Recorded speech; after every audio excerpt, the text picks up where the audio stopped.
Bismillahirrahmanirrahim. Assalamualaikum warahmatullahi wabarakatuh. Alhamdulillah brocik dimanapun anda seluruhnya berada. Kembali lagi kami ingin menyajikan kepada kita seluruhnya lantunan murattal Al-Quran yang insya Allah akan dibawakan oleh qari kita Ustadz Muhammad Afandi SHI. Ustadz Muhammad Afandi SHI. Dengar, kalau bisa dengar pakai headset serius ke ini, menyentuh ini suaranya berucut. Nah, dengar makin baik kepada qari al-an falyatafaddal mashkura. A'udzu billahi minasy syaithanir rajim.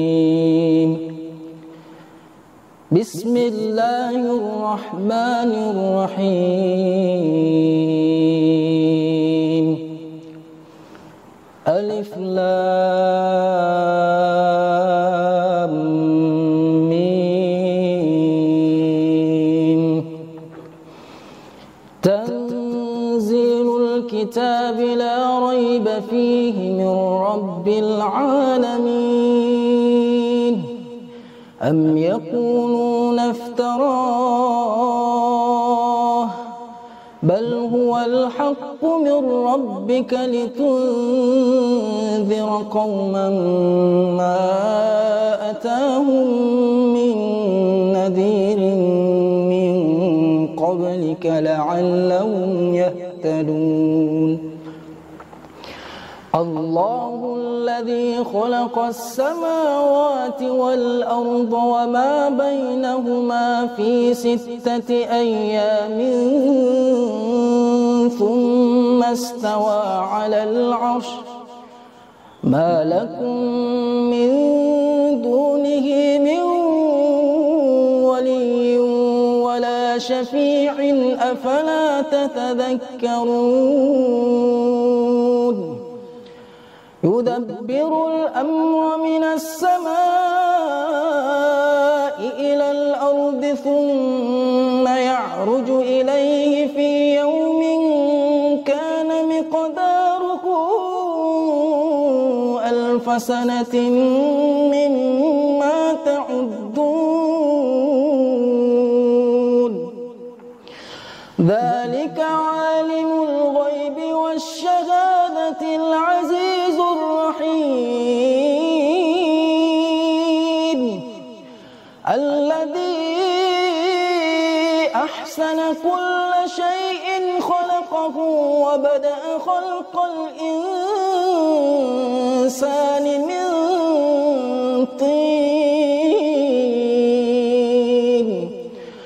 ثم جعل نسله من سلالة من ماء مهين ثم سواه ونفخ فيه من روحه وجعل لكم السمع والأبصار والأفئدة قليلا ما تشكرون. وقالوا أإذا ضللنا في الأرض أإنا لفي خلق جديد بل هم بلقاء ربهم كافرون. قل يتوفاكم ملك الموت الذي وكل بكم ثم إلى ربكم ترجعون.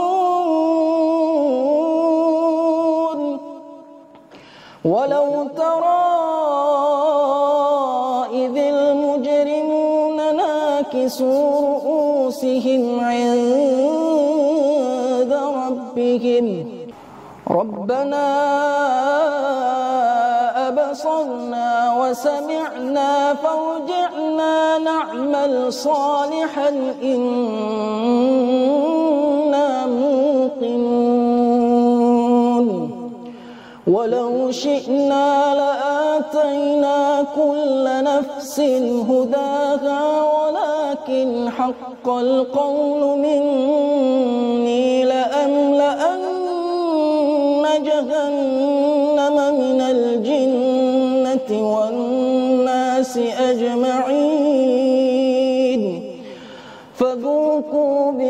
نسيتم لقاء يومكم هذا إنا نسيناكم وذوقوا عذاب الخلد بما كنتم تعملون إنما يؤمن بآياتنا الذين إذا ذكروا بها خروا سجدا وسبحوا بحمد ربهم وهم لا يستكبرون تتجافى جنوبهم عن المضاجع يدعون ربهم خوفا وطمعا ومما رزقناهم ينفقون فلا تعلم نفس ما أخفي لهم من قرة أعين جزاء بما كانوا يعملون أفمن كان مؤمنا كمن كان فاسقا لا يستوون أما الذين آمنوا وعملوا الصالحات فلهم جنات المأوى نزلا بما كانوا يعملون وأما الذين فسقوا فمأواهم النار كلما أرادوا أن يخرجوا منها أعيدوا فيها وقيل لهم ذوقوا عذاب النار الذي كنتم به تكذبون صدق الله العظيم. Itulah tadi lantunan ayat suci Al-Quran, Murattal Al-Quran yang dibawakan oleh Ustadz Qori. Mudah-mudahan kita seluruhnya mendapatkan manfaat di dalamnya. Mendengarkan lantunan ayat suci Al-Quran tadi, mudah-mudahan hati kita menjadi tenteram dan tidak ragu lagi untuk share video ini, karena banyak manfaat kalau kita share dan subscribe channelku ini, ya, Muhammad Irsyad Abdullah Channel. Oke, saya kembali mengajak kepada seluruhnya, jangan pernah lupa subscribe, nyalakan loncengnya, like and share sebanyak-banyaknya. Share kepada datuk, tate, tata, opa, teman, tanta, bapak, mama, sepupu, pokoknya semuanya bro, supaya tambah semangat kalau lagi bikin konten-kontennya. Oke, saya Muhammad Irsyad Abdullah. Assalamualaikum warahmatullahi wabarakatuh.